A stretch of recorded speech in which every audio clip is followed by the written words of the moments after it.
UP सरकार के कृषि मंत्री सूर्य प्रताप शाही हमारे साथ है। सर, आज केंद्र सरकार की एक बार फिर बैठक कृषि मंत्रियों के साथ, क्या कुछ एजेंडा रहने वाला है?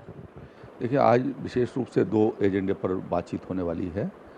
एक सॉइल हेल्थ कार्ड जो प्रधानमंत्री जी का एक महत्वपूर्ण कार्यक्रम है कि सभी किसानों को उनके ज़मीन के सेहत का कार्ड दिया जाए, तो उसकी समीक्षा बैठक आज है। माननीय कृषि मंत्री जी, भारत सरकार आदरणीय राधा मोहन सिंह जी के यहाँ की अध्यक्षता में वो बैठक होने वाली है। दूसरा, मंडियों को ई मंडी से जोड़ना, ई नैम परियोजना के भीतर की सभी मंडियों को इंटरनेट से जोड़ करके और एक बाज़ार बना दिया जाए, इस दृष्टि से उसकी समीक्षा होने वाली है।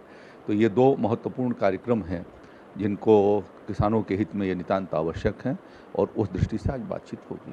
सर, पिछली बार फसल बीमा योजना पहले केंद्र सरकार ने लॉन्च की थी, लेकिन उसके बावजूद किसानों ने फसलों का बीमा उस तरह से नहीं कराया जिस हिसाब से गवर्नमेंट प्रमोट कर रही है। क्या लगता है कि इन चीज़ों पे भी सरकार को एक बार फिर इन चीज़ों पे बात हो सकती है? हर चीज़ों पर सरकार का ध्यान है।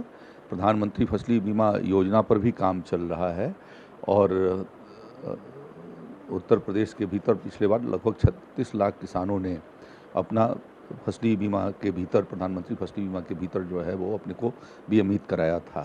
तो अब की बार संख्या और उसको हम बढ़ाने की दिशा में प्रयत्नशील हैं और जो नॉन लोनिंग फार्मर्स हैं, जो किसान ऋण नहीं लेते, उन किसानों को भी इसके भीतर शामिल किया जाए। इसके लिए जागरूकता और उनसे संपर्क किया जाएगा और इसके लिए जो है बीमित किसानों का भी 5% उनको जो है वो बीमा कराना होगा। एक सर आखिरी सवाल, यूपी में भले ही किसानों का प्रदर्शन उस तरह से ना देखा जाए क्योंकि फसली ऋण खासतौर पर सरकार ने माफ़ किया है, लेकिन उस वजह से कई अन्य प्रदेशों में किसानों का प्रदर्शन देखने को मिला है। क्या लगता है सरकार जिन चीज़ों पर लगातार काम कर रही, चाहे केंद्र सरकार की बात करें, उसके बावजूद किसानों में को चीज़ें नहीं मिल पा रही हैं या कहीं और कमी आ रही है? देखिए, ये किसानों की समस्याएं एक लंबे दीर्घकाल से उलझी हुई समस्याएं हैं।